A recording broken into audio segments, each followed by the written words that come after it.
12 जून 2025 सुबह 1:39 बजे अहमदाबाद एयरपोर्ट से उड़ी एक international flight air India flight AI-171 London के लिए टेक ऑफ तो कर लेती है, लेकिन कुछ ही सेकंड्स बाद वो बोइंग 787 प्लेन क्रैश कर जाता है एक हॉस्पिटल के हॉस्टल बिल्डिंग के ऊपर।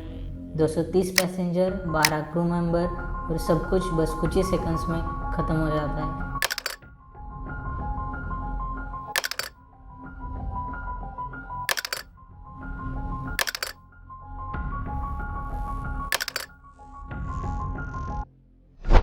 आखिर क्या हुआ था उस दिन? क्या प्लेन में कोई मैकेनिकल फॉल्ट था या फिर पायलट एरर था? और क्या उस क्रैश से एविएशन इंडस्ट्री को कुछ सीख मिलती है? सच जो कि जानना बहुत ज़रूरी है। फ़्लाइट AI-171 एक रेगुलर शेड्यूल्ड इंटरनेशनल फ़्लाइट थी अहमदाबाद से लंदन गेटविक के लिए। एयर इंडिया की Boeing 787 dream liner registration number VT/ANB ने टेक ऑफ किया था रनवे 23 से। सब कुछ नॉर्मल लग रहा था, लेकिन टेक ऑफ के कुछ ही सेकंड्स बाद एयरक्राफ्ट ने अल्टीट्यूड लूज़ करना शुरू कर दिया था और एयरपोर्ट के पास BJ मेडिकल कॉलेज के हॉस्टल से टकरा गया। इम्पैक्ट के बाद एयरक्राफ्ट में आग लग गई, 5 बिल्डिंग्स को मेजर डैमेज हुआ और इस क्रैश में 260 लोगों की जान चली गई थी, इंक्लूडिंग 229 पैसेंजर्स और 2 pilots.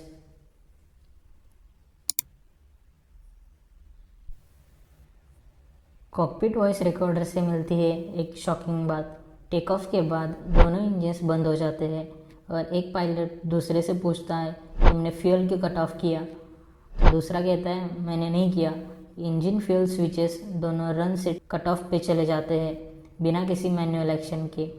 Rat which is RAM air turbine वो भी डिप्लॉय हो जाता है। वो तभी होता है जब इंजन पावर चली जाती है।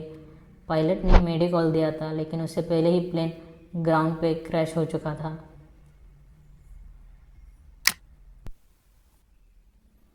VT/ANB एयरक्राफ्ट 2013 का था, बोइंग 787/8 मॉडल। इंजन्स नए रिप्लेस हुए थे मार्च और मई 2025 में। एयरक्राफ्ट की एयरवर्दीनेस वैलिड थी और सारे मैंडेटरी चेक्स कंप्लीट थे, लेकिन एक एडवाइजरी थी FAA की तरफ से फ्यूल कंट्रोल स्विचेस के लॉकिंग मैकेनिज्म पर। यह एडवाइजरी मैंडेटरी नहीं थी, इसलिए एयर इंडिया ने रिकमेंडेड इंस्पेक्शन नहीं किया था। 2019 और 2023 में थ्रोटल मॉड्यूल रिप्लेस हुआ था, बट कोई फ्यूल स्विच इशू रिपोर्ट नहीं हुआ था इस एयरक्राफ्ट में। प्लेन सबसे पहले चिमनी और बिल्डिंग A के नॉर्थ ईस्ट वाली वॉल से टकराया हुआ था, विंग्स लेवल और 8 नॉट नोज अप एल्टीट्यूड पे। Tail section, right engine, nose gear सब कुछ अलग अलग जगहों पे मिला। बिल्डिंग A से लेकर बिल्डिंग F तक का पूरा एरिया डिस्ट्रॉय हो चुका था। फायर और इम्पैक्ट इतना ज़्यादा था कि ATC ने एयरक्राफ्ट की क्रैश होते ही इमरजेंसी डिक्लेयर कर दी थी। अभी तक की इन्वेस्टिगेशन से ये क्लियर नहीं है कि फ्यूल कंट्रोल स्विचेस कैसे कट ऑफ हो गए बिना क्रू इनपुट के। इन्वेस्टिगेटर्स ने इंजन डेटा, CVR, FDR और एयरक्राफ्ट के पार्ट्स को एग्जामाइन किया। AFR डेटा से ये तो कंफर्म हुआ कि टेक ऑफ के वक्त थ्रस्ट लेवल फॉरवर्ड था, लेकिन इंजन फ्यूल सप्लाई पूरे तरीके से बंद हो चुकी थी। इन्वेस्टिगेशन अभी भी चल रहा है, लेकिन अब तक बोइंग 787 और GE इंजन्स पे कोई ऑपरेशनल वार्निंग इशू नहीं की गई है। AI-171 के क्रैश ने एविएशन सेफ्टी कम्युनिटी को झटका बिल्कुल दे दिया है। 260 से ज़्यादा लोग इस एक्सीडेंट में अपनी जान खो बैठे हैं, including citizens from UK, Portugal, Canada.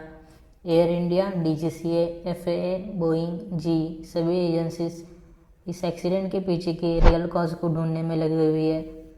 ये ट्रेजेडी एक रिमाइंडर है कि एविएशन सेफ्टी में कोई भी एडवाइजरी छोटी नहीं होती और टेक्नोलॉजी के ग्लिचेस का ह्यूमन लाइफ पे क्या असर पड़ सकता है। आपको क्या लगता है, क्या इस क्रैश का जिम्मेदार मैकेनिकल माल फंक्शन है या फिर ह्यूमन एरर? कमेंट्स में ज़रूर बताइए। और अगर आप एविएशन से जुड़े ऐसे ही स्टोरीज़ को देखना चाहते हैं तो फिर रूट विंग्स चैनल को सब्सक्राइब करें। मिलते हैं अगली वीडियो में, तब तक के लिए बाय।